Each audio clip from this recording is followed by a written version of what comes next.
If you're like many of us, myself included, we enjoy the occasional cup of coffee. I've got to say though, some of us have a dangerously addictive relationship to coffee. I was reading an interesting blog the other day that's along the lines of we're not real before our first cup of coffee. You know, no people before my first cup of coffee of the day. Now, don't get me wrong, I enjoy a good cup of coffee. Just one a day is my ritual. But it got me to thinking, why is it that we have this obsessive relationship with coffee?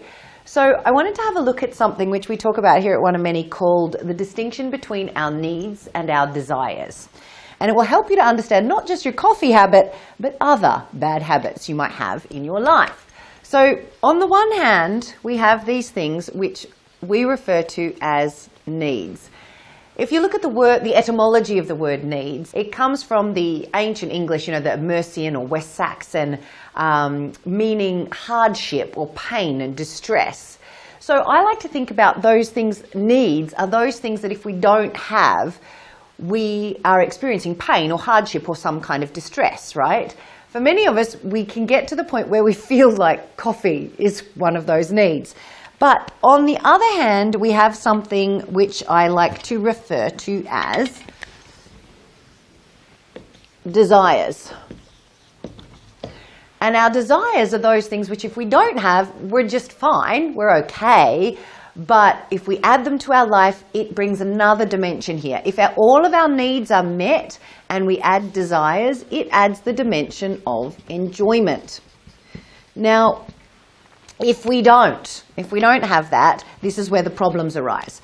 Most of us operate our lives where we don't have all of our basic needs taken care of. And by basic needs, I don't mean coffee.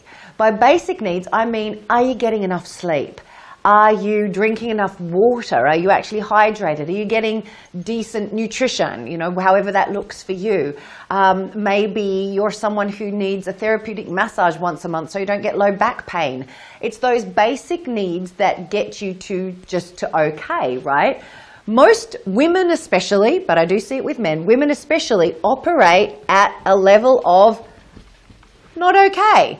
We're not getting enough sleep. We leave our lunch until way too late in the day. We haven't drunk any water all day, and then we get to 3 o'clock in the afternoon and we try and prop ourselves up with desires. Things like chocolate, an extra cup of coffee, a glass of wine, you know, and that is where bad habits come. When we are trying, if we don't have our needs taken care of and we try and try and fill ourselves up with desires, that's where bad habits can come into play.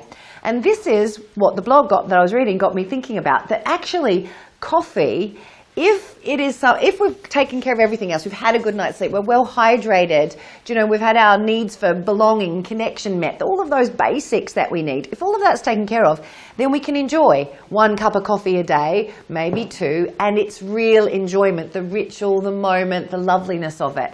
If not, we can really end up in a routine where we get addictions, right? Where it feels like we need this bad thing to keep us going.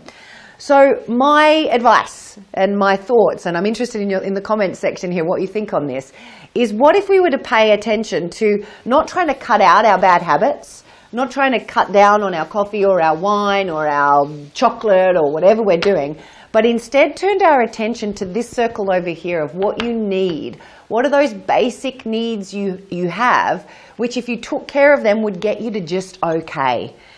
That's the place to explore how to change your approach to things that you might feel like are sometimes a bad habit.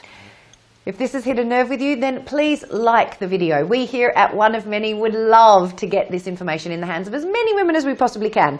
If you know a woman who has a few needs that need to be taken care of and really needs to get herself to okay, share the video with her. It's great talking to you, and I'll hopefully see you again soon.